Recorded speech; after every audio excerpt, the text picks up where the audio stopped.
sedikit dalam kitab Minhajul Abidin susunan Al-Imam Ghazali rahimahullah dalam bab seterusnya, ya, bab mencari, iaitu meneliti, berfikir, ya, tiap-tiap, kemudian dan mendapati apa 4 gangguan, rintangan untuk kita ni menghadapi kehidupan. Yang telah lalu kita masuk dalam bab rezeki. Rezeki yang dituntuti oleh diri manusia, hati kecil, membisikkan kata-kata gangguan, tidak dapat, tiada, aku mesti mempunyai rezeki yang kekuatan membina tubuh badanku. Dan kemudian kebimbangan terhadap bahaya hidup. Kemudian yang ketiga, kesusahan-kesusahan dan segala bala bencana. Memikirkan. Pada insyaAllah pada pagi ini kita menyambung seterusnya, iaitu bermacam-macam jenis qada daripada Allah Subhanahu Wa Taala.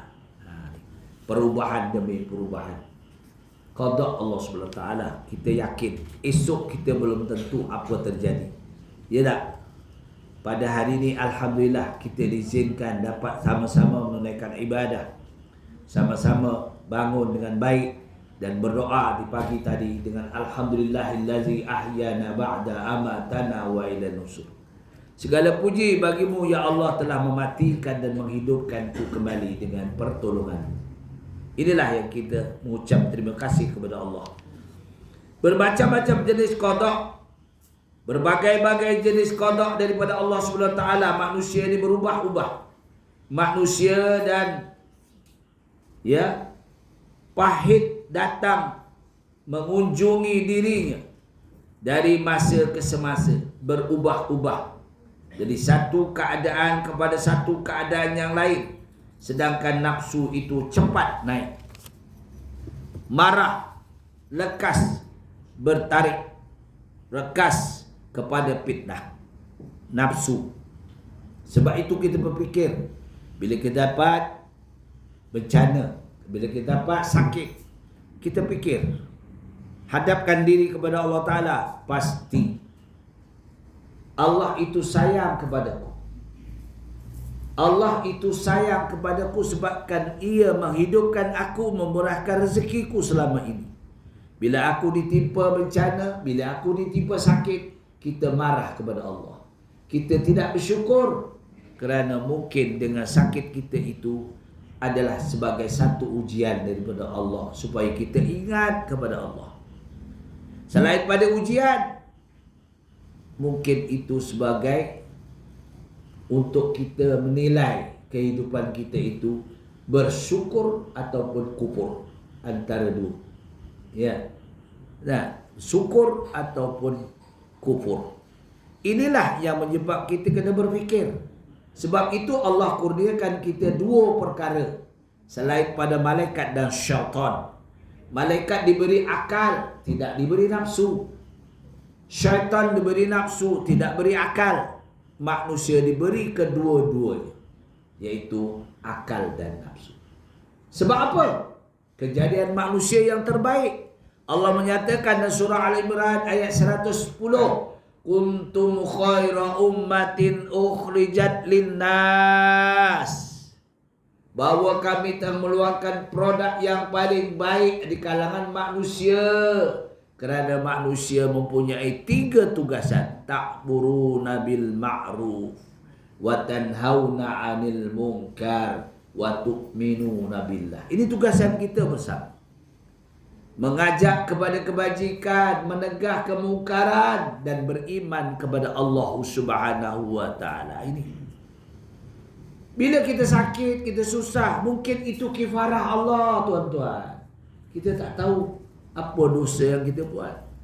Sebab itu kita berdoa, ya Allah ampunkanlah dosaku, dosa yang ku sedari, dosa yang ku tidak sedari. Dosa yang tidak sedari, kita memfitnah orang, kita tak minta maaf kat dia. Cerita tentang si fulan tu baik, alhamdulillah. Si fulan tu kurang ajar, aduh, kena minta maaf kat dia. Kok betul ke tidak? Nah, kita yang mendengar pun berdosa, yang bercakap lagi dosa. Bukan senang. Sebab itulah Allah mengampunkan dosa kita bila kita bersalahan dengan Allah. Tapi kalau kita berdosa dengan manusia, Allah tak akan ampunkan selagi tak minta maaf kepada sepulan yang kita fitnah. Bahaya ni tuan-tuan hidup kita. Sebab itu akal diberi oleh Allah supaya berfikir. Ya, ini berlaku. Ya, sifat orang Yahudi ada contoh. Yahudi, walau amana ahlul kitab lakana khairan lahum, ayat seterusnya. Kalaulah kamu percaya kepada kitab Taurat, Injil, Zabur, kamu terimalah Al-Quran itu lebih baik. Walau amanu ahlul kitab lakana khairan lahum. Jika kamu terima Al-Quran, kamu terima kitab Taurat, kamu terima kitab Zabur di zaman Nabi Daud, zaman Nabi Musa, di zaman Nabi Isa alaihissalam. Bila datang Al-Quran, kamu mengandaikan. Inilah sikap orang Yahudi. Ya tak? Orang Yahudi. Jadi kita kena terima. Kita yang beriman kepada Allah Subhanahu Wa Taala, umat Nabi Muhammad, kita wajib juga percaya kepada kitab Zabur, Taurat, Injil. Walaupun kita tidak melihat kitab itu, kerana kitab itu telah dimaksudkan oleh Allah setelah adanya Al-Quranul Karim. Isi kandungannya semua dimasukkan di dalam Al-Quran. Ya, melalui wahyi kepada baginda Nabi kita Muhammad sallallahu alaihi wasallam. Inilah sebagai satu pegangan kita. Tetapi mereka minhumul mu'minuna wa aksaruhumul fasikun. Ramai di kalangan mereka orang-orang percaya tapi fasik. Ramai hari ini orang percaya, kau beriman pada Allah, percaya, kau percaya Nabi, percaya, kau tak sembahyang. Kenapa tak sembahyang? Nantilah dulu. Itu. Sebab itu apa dia faham rukun iman? Kita tahu rukun iman itu ada 6 perkara. Ya tak? 6 perkara. Wajib beriman pada Allah, wajib beriman pada malaikat, wajib beriman pada Rasul, wajib beriman pada kitab-kitab Allah, Al-Quranul Karim. Kitab-kitab Allah, Zabur, Taurat, Injil dan Al-Quranul Karim. Wajib beriman pada hari kiamat yang akan datang. Wajib beriman untung baik dan untung sebaliknya. Kita wajib beriman. Untung baik, untung sebalik itu semua daripada Allah Ta'ala. Ada orang lahir, ya, lahir-lahir mewah di dalam istana. Ya, ada orang lahir dalam keadaan di rumah yang atapnya bocor. Itu kita rezeki Allah bagi. Kita terima. Tak semua sama. Sebab itu jangan kita sesama kita hina menghina. Itu anugerah Allah SWT. Kalau kita lahir dalam keadaan istana, ada allowance dah. Lahir-lahir ada allowance. Cuba bayangkan. Tu kita lahir kerabat dirajin. Tapi kalau kita lahir dalam keadaan rumah bocor, pada allowance duit bapa pun tak cukup. Ni kena yakin percaya. Inilah mana hikmatul hasanah. Ya, kita berfikir semuanya itu adalah kebijaksanaan Allah menentukan kita tak sama. Mungkin kita dengan nikmat kita lupa dengan Allah. Mungkin kita banyak nikmat, kita lupa dengan fitnah-fitnah dunia. Tapi kita dalam keadaan itu, kita muhasabah diri. Inilah terima. Sebab itulah kita meyakini. Jangan kita marah. Kalau hujan kita marah, kita tak puas-puas manusia. Betul. Hujan pun, Allah, aku nak pergi ni hujan. Apalah hujan? Tambah-tambahlah kita basuh kereta. Basuh kereta. Harga basuh kereta mahal pula tu. Kereta kecil tak apalah, RM8 je. Nah, kereta yang besar tu kurang-kurangnya sampai ni RM20. Ya. Baru basuh kereta bendung hujan. Allah, di tengah jalan hujan. Apalah, aku dah sebulan tak basuh kereta, tak hujan-hujan. Bila dah basuh kereta, hujan pula. Kita marah siapa tu? Tentu marah pencipta kita. Yang menurunkan hujan adalah Allah. Rezeki. Tapi kita dah memfitnah dia tanpa sedar. Itulah dosa yang kita tanpa sedar. Sebab itu selalu kita memohon ampun pada Allah Subhanahu Wa Taala. Itulah. Di sini 4 akidah. 4 akobah. Gangguan menghadapi diri. maka diperlu merantasi dengan 4 perkara, iaitu pertama, bertawakal kepada Allah. Kalau kita nak menghadapi kehidupan kita, banyakkan berserah diri kepada Allah. Apa cara? Kita ada nama ibadah.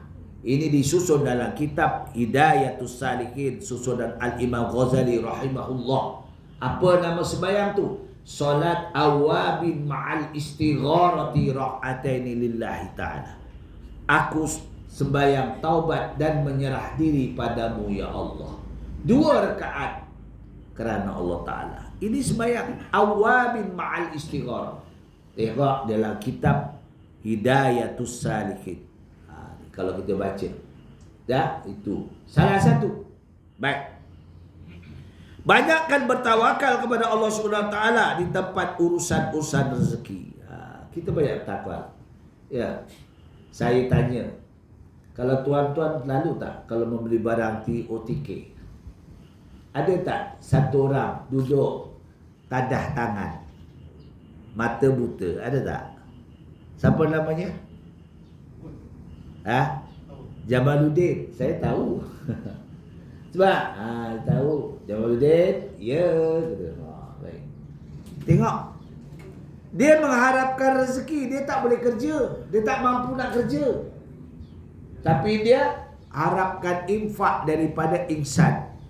Melihat dia dengan keadaan dia buta, keadaan kita buta, tapi rezeki Allah yang bagi, limpah rahmat daripada kita yang menghulurkan bersedekah kepada dia. Tak kira yang memberi itu kadang-kadang bukan Islam pun bagi juga. Saya tengok orang Hindu pun bagi, Cina pun bagi. Tengok dia melihat keadaan dia sebab dia buta. Yalah, kita ingat dia susah. Oh, memang kita tengok dia memang susah, tapi rezeki daripada Allah Ta'ala. Yalah, satu ketika anaknya itu datang. Dia ada anaknya datang. Dia ambil duitnya, dimasukkan dalam beg. Ya. Satu ketika dia pergi ke bank, orang bank tu pakcik, dia bawalah anaknya pergi ke bank juga. Dia buta, anaknya bawa kan. Pakcik lama tak datang, pakcik. Maknanya dia masukkan dalam bank. Duit tu bukan sikit. Satu hari kalau kita dapatlah satu hari, mungkin kalah pendapatan kita, tuan-tuan. Kita sebulan nak tunggu 1,500 ke 2,000, 3,000. Dia satu hari kadang-kadang boleh dapat 800. Itu rezeki, terpulang pada rezeki sebab dia terima hakikat dia buta, tapi hikmatul hasanah. Yalah, bijaksananya Allah Subhanahu Wa Taala dengan menadah tangan saja. Yalah, bagi 10 sen dia terima. Dah, dia boleh rasa. Saya tanya, Jamaluddin, boleh rasa tak? Tahu. Duit RM1 tahu. Duit RM10 tahu. Duit banyak tahu. Apa nak tahu? Kalau duit RM1 dia letak je. Dia letak dalam tabur tu, letak. Kalau duit RM10 dia letak dalam poket. Dia pandai lah. Dia tahu. Kita yang tak tahu, cuba pejabat bagi duit, kita tak tahu. Mungkin sukatan besar ni kita tahu. Yalah, dia tahu. Dia boleh kenal. Hari-hari menerima duit.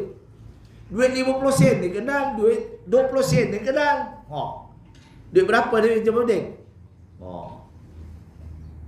Ini RM2. Dia tahu dah. Kecil-kecil RM2. Dah. Lepas tu ada orang try, orang bagi RM10. Ini RM10 gitu. Lebar. Dia boleh kenal walaupun dia buta, tapi mata hati dia tak buta.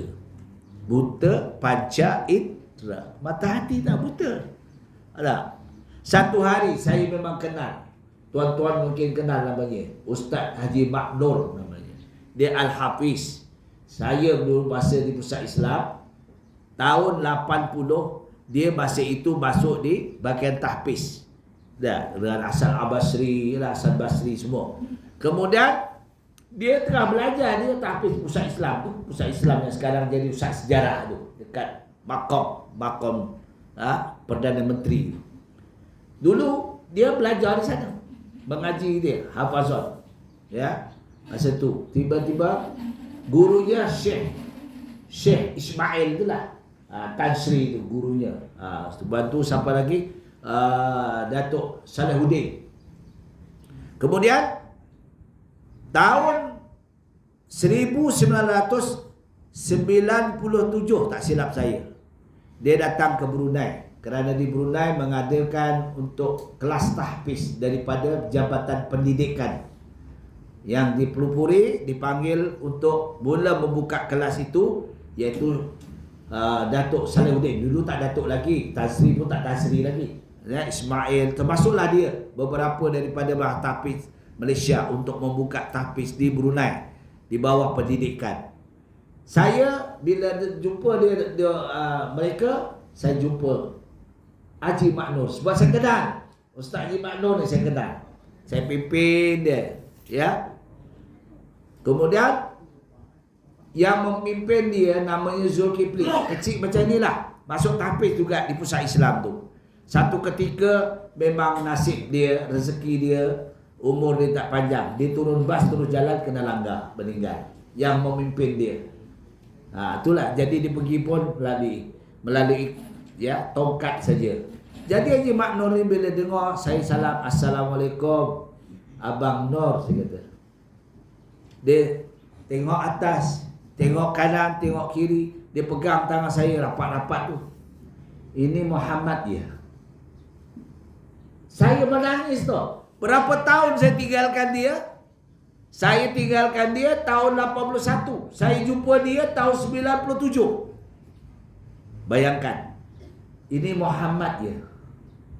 Dah, jadi mana Bang Nur kenal? Lah dulu kan kita sembang selalu di Masjid Negara. Lah tu. Dia ingat balik la ilaha illallah. Tu. Tapi dia dah rumah tangga, ada isteri-isteri dia orang Perak. Kisahnya.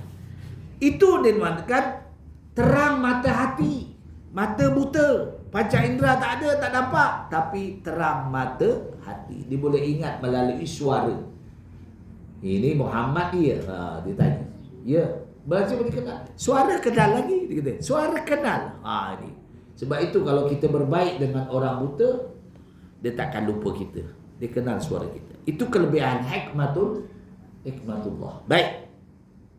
Yang kedua, berserah kepada Allah Subhanahu Wa Taala Azza wa Jalla pada tempat bahaya. Ni kita kadang-kadang tempat bahaya. Kita lalu ke kawasan mana, berserah kepada Allah Taala. Mudah menyerah diri. PKP, kita banyak menyerah diri kepada Allah Subhanahu Wa Taala dengan melakukan ibadah mendekatkan diri kepada Allah SWT. Apa dia? Solat tahajud tak habis-habis. Ya, waktu itu duduk aja di rumah, di masjid pun tak pergi. Dah, kelas-kelas pun tutup semua. Ya, berlaku ni. Berapa bulan saya jadi imam, ya.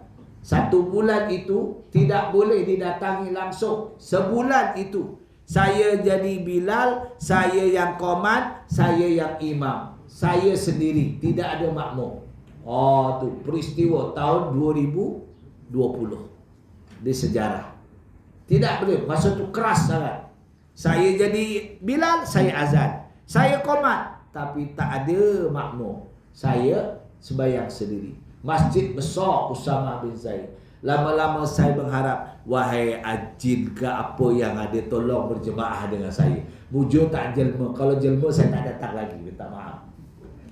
Mujur tak jelma. Saya cakap, wahai jin, kalau ada lah, wahai malaikat, berjemaah dengan saya. Ambil fadilat sedikit. Mudah-mudahan dapat fadilat berjemaah. Masa itu sorang-sorang. Subuh pergi datang sorang, tak ada siapa. Saya buka pintu, saya buka sendiri semua. Ini berlaku pada tahun 2022 peristiwa ini. Sebab masjid tak boleh datang, betul tak? Ketika itulah orang tak kaki masjid mengumpat. Apalah, tak boleh datang masjid. Padahal habis dibuka masjid pun boleh datang, dia tak datang juga. Sama je. Orang yang ahli jemaah tak timbul masalah, ya tak? Dah terimalah hakikat. Baik.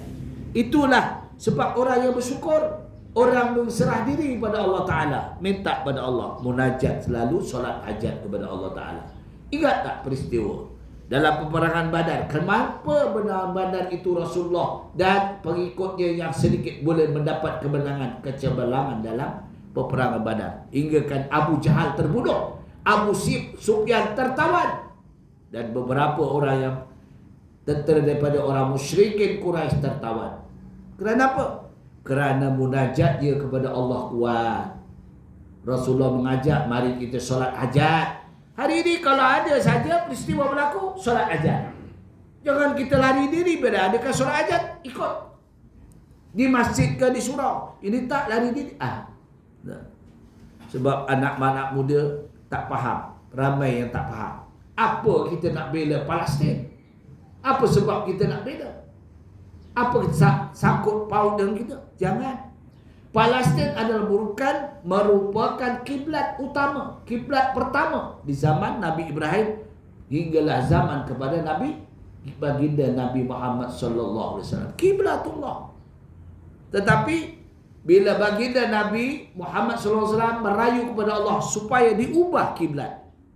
Subah kiblat dalam berlaku baginda sembahyang Masjid Kiblatain. Ayat surah Al-Baqarah. Adik cari sekarang. Qad nara taqalluba wajhika fis sama' falanuwalliyannaka qiblatan tardaha wa walli wajhaka syatral masjidil haram. Tak. Baginda tengah sembahyang menghadap dulu mana ada atap rumah, tak masjid tak ada atap dulu. Zaman Rasulullah sembahyang di Masjid Kiblatain itu tak ada atap. Kita ni sekarang berekon. Atap tu ada, atapnya langit. Masjid Kuba, atapnya langit. Dindingnya batang kurma. Kita hari ni masuk masjid ni Kuba, ya Allah dengan sejuk dinginnya. Atap tu tak nampak atap betul. Atap dulu langit Rasulullah SAW.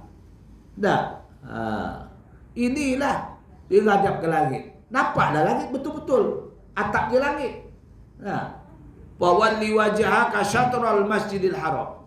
Lalu malaikat Jibril membawakan firman Allah SWT. Apa dia? Wa haitsuma kuntum fawallu wujuhakum syatra. Hadapkanlah mukamu wahai Muhammad, badanmu ke Masjidil Haram. Wa min haitsu kharajta fawalli wajhaka syatral Masjidil Haram wa innahu lal haqqu min rabbik. Itu perintah dari Tuhan kamu. Wa mallahu bighafilin amma ta'malun. Buat. Bila buat bagi jadikan pengetahuan kepada umatmu nanti. Tengok, tercatat dalam surah Al-Baqarah. Cari surah Al-Baqarah. Tak silap 140 berapa tu? Saya tak ingat. Ya. Inilah yang berlaku. Cari bukti. Anak muda kadang-kadang tak tahu kenapa yang dia bela Palestin. Kerana Palestin dijajah oleh Israel daripada tahun 47. Saya tak lahir lagi. 47. Dah 74 tahun menderita orang-orang Palestin. Tapi jihad fisabilillah kerana Allah menjanjikan syurga baginya. Syahid. Inilah. Cuba tak percaya, pergi Palestin, minta anak dia kita nak pelihara. Taubat lahum nak bagi. Tak bagi. Syahid ilallah. Yalah, tak bagi. Jadi kita bantulah. Itulah umat innamal mu'minuna ikhwah. Kita doa. Ada lapang kita doa. Buat sembahyang tahajud sendiri-sendiri, doa. Tak payah yang ramai-ramai itu bila di masjid. Buat sembahyang hajat sendiri-sendiri, doa, minta pada Allah Ta'ala. Kita berapak sembah, menangis kita. Kerana insan yang sedih dah tentu dia ahli syurga. Kita belum tentu lagi, tuan-tuan. Kita buat amal banyak pun belum tentu lagi masuk surga, tuan-tuan. Allah mengatakan dalam surah Tin, laisa ahsanil hakimin. Kita harapkan penghakiman Allah yang baik aja. Tidak ada yang paling baik kecuali Allah. Kita masuk surga kerana rahmat Allah, kasih sayang Allah SWT. Baik. Yang ketiga, bersabar ketika ditimpa kesusahan. Sabar. Yalah, tak ada duit, sabar. Yalah. Ditimpa kesusahan, kita kena sabar. Ini ujian Allah. Bila sakit, mungkin itu adalah ujian daripada Allah Ta'ala. Sebagai ada mungkin kesilapan kita, dosa kita tak sedar. Ya. Yang keempat, merasa redha ketika datangnya qada. Ya. Qada kita. Kadang-kadang kita seronok berkeluarga, bahagia, ada mak, ada ayah, dalam kita senang, kita mendapat keluarga yang sakinah, seronok, dimatikan ayah kita. Kita sedih dah. Itu ada perubahan. Kadang-kadang kita untung, kita bersyukur kerana kita dapat mendidik anak kita sampai berjaya. Kita syukur. Waskuruni askurkum waskuruni wala takfurun. Allah berfirman, waskuruni, bila kau ingat kami, kami ingat kamu. Nah, askurkum waskuruni, syukur dengan nikmat kami, kami akan tambah untukmu. Wala takfurun, jangan sombong, kamu tu menumpang di bumi kami, kata Allah Ta'ala. Inilah kita berfikir. Selepas itu maka mulailah dia merintasi Aqabah ini dengan izin Allah. Aqabah itu perubahan dengan izin Allah Ta'ala, dengan keelokan pertolongan. Kadang-kadang kita dapat pertolongan tapi lambat, kadang-kadang cepat, ya tak? Itu semua ada hikmah daripada Allah Subhanahu Wa Ta'ala. Jangan kita rasa duka cita kepada qasad kita. Setelah selesai ia merintasi 4 perubahan, gangguan ini, lalu ia kembali kepada qasadnya, tetapnya hendaklah mengerjakan ibadah. Kita bersyukur. Sebab kita kena buat selalu sujud syukur. Sujud syukur ni mudah aja tuan-tuan muslim semua.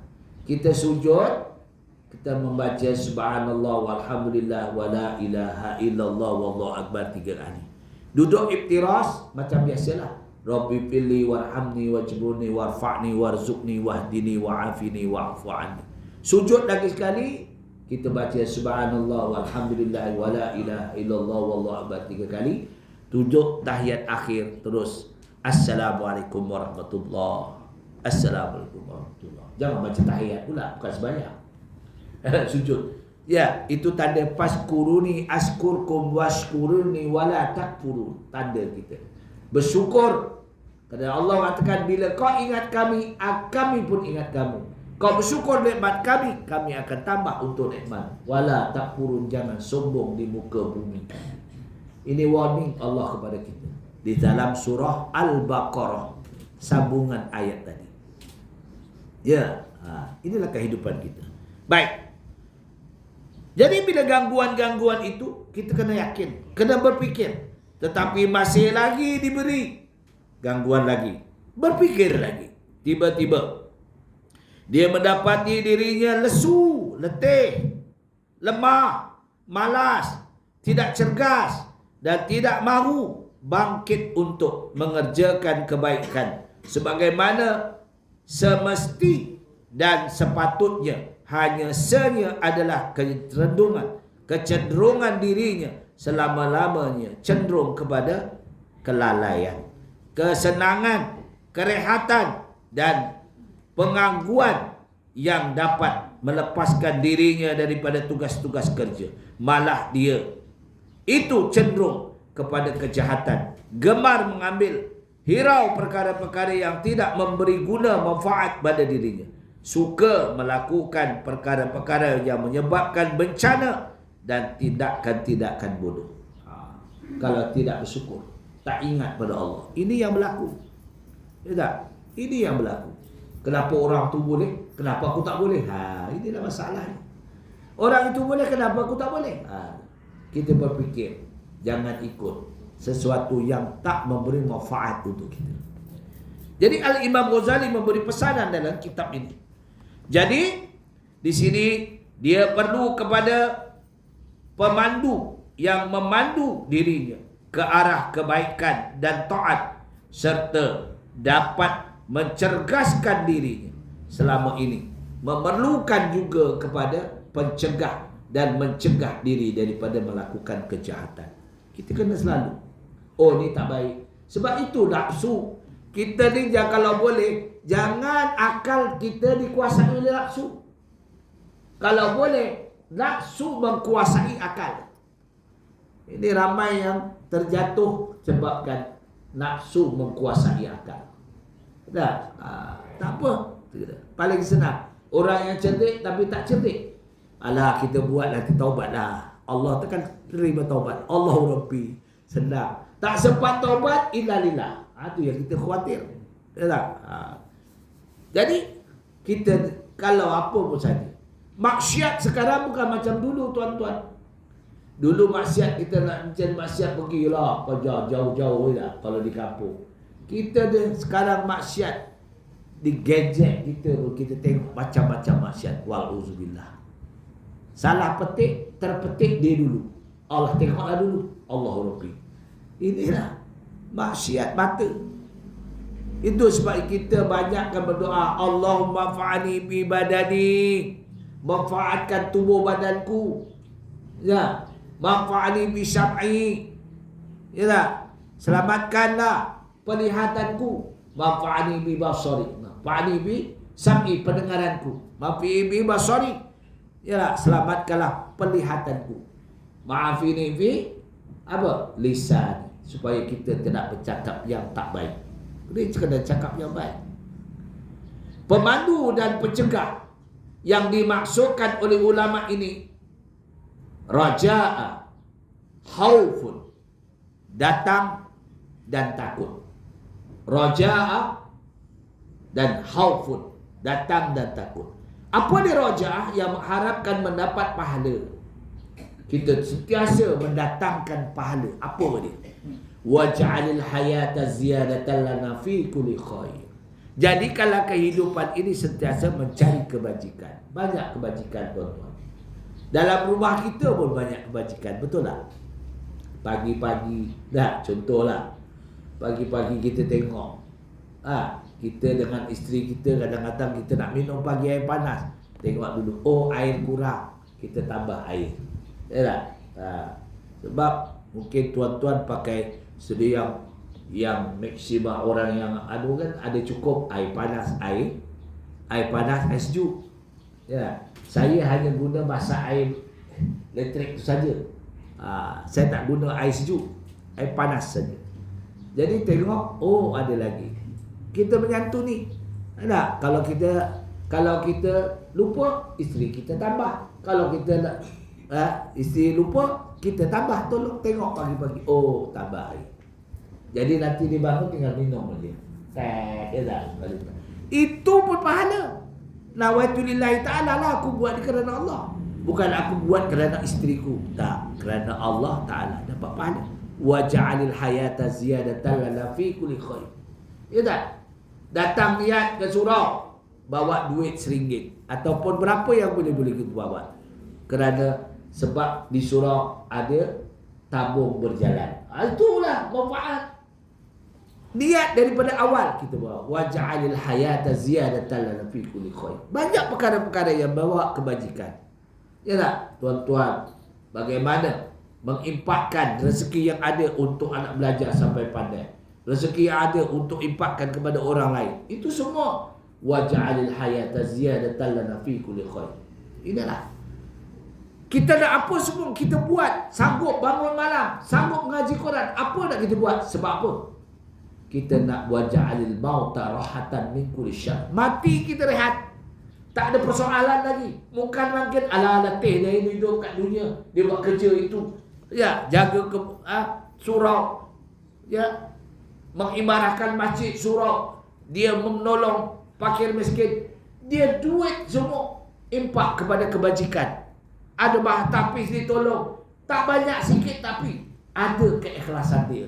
Itu namanya membawa kepada di dalam barzakh kita selamat.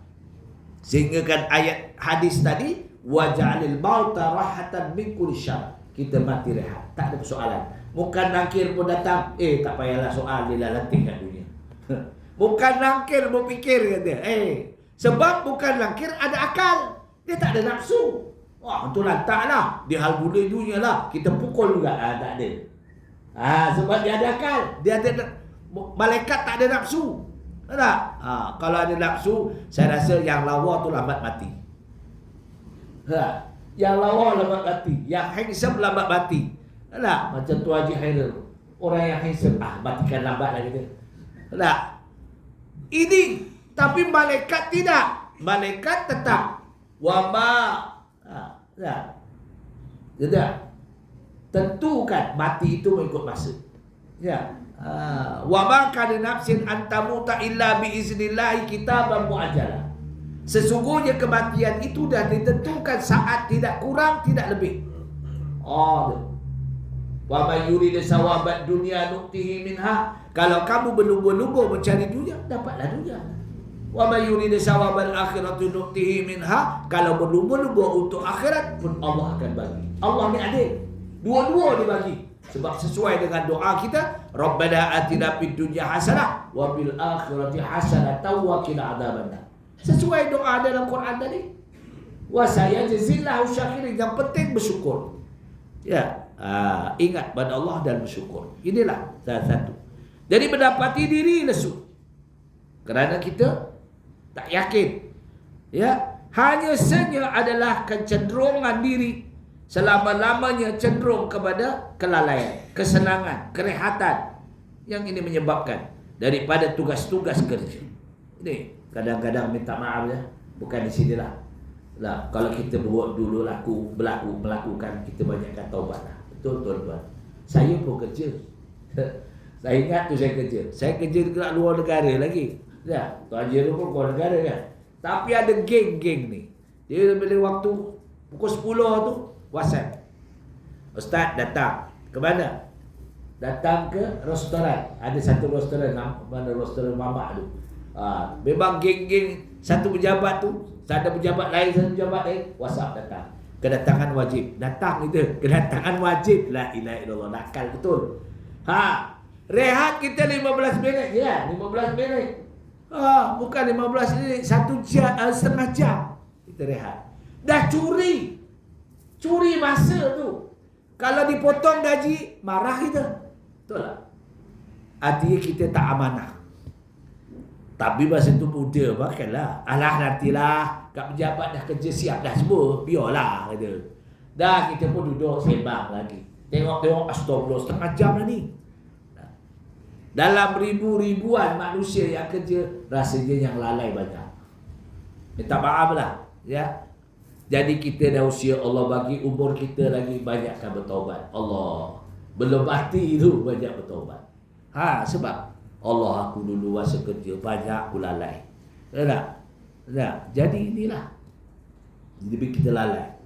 Ini jadi kita minta ampun. Tak apa, kita kerana Allah saja minta ampun kepada Allah. Tapi kalau kita ada salah dengan manusia, kita minta ampun dengan manusia dulu. Ini yang kita susah dengan manusia, kerana hubungan kita. Hablu minallah wa hablu minan nas. Baik. Jadi jelas, malah diri cenderung kepada kejahatan. Gemar mengambil hirau perkara-perkara yang tidak memberi manfaat. Ya, suka melakukan perkara-perkara yang menyebabkan bencana dan tindakan-tindakan bodoh. Jadi, di sini ulama mengatakan perlulah memandu kepada ke arah kebaikan, ketaatan, beribadah, mencerdaskan diri. Selain daripada itu, memerlukan juga kepada mencegah diri daripada melakukan kejahatan dan maksiat. Ini dah penting. Bahkan pencegah dapat melemahkan nafsu daripada memandu kepada kejahatan. Apa sebabnya? Kerana raja'ah, sentiasa mencari kebajikan dan meninggalkan perkara-perkara ini disebabkan al-khaufun ilallah, takut kepada Allah. Inilah satu ulama besar, iaitu Hasan Al-Basri. Hasan Al-Basri ini seorang yang kaya, keturunan kaya. tapi dia memakai baju yang bertampal-tampal. Duitnya diimpakkan kepada kebajikan. Ini Hasan Al-Basri yang dikenali sebagai wali Allah. Selain daripada Abu Hasan Al-Asari, Abu Mansur Al-Maturidi. Ini Hasan Al-Basri, ulama dan wali Allah yang terkenal. Dia tinggalkan pakaiannya bertampal-tampal tapi bersih lah. Yang duit yang diimpakkan, hanya tinggalkan untuk warisan dia saja. Kita tak, orang datang, dah buka akad-akad, besar duit, tapi tak pegang dia besar duit. Pegang dulu duit, tak ada buat kat masjid ni, pegang duit. Oh, yang kecil-kecil cari yang kecil ni, baru keluarkan. Yang besar tengok pula. Tengok, alah RM5 masuk balik. Ambil. Ni kita. Dah. Wallahualam, tuan tidaklah saya pun. Ni. Berfikir Allah. Padahal rezeki yang kita keluarkan untuk apa saja Allah akan tambah yang banyak. Dah. Waskurini wala takfurun. Ingatlah. Ini yang penting. Jadi kita ni yakin.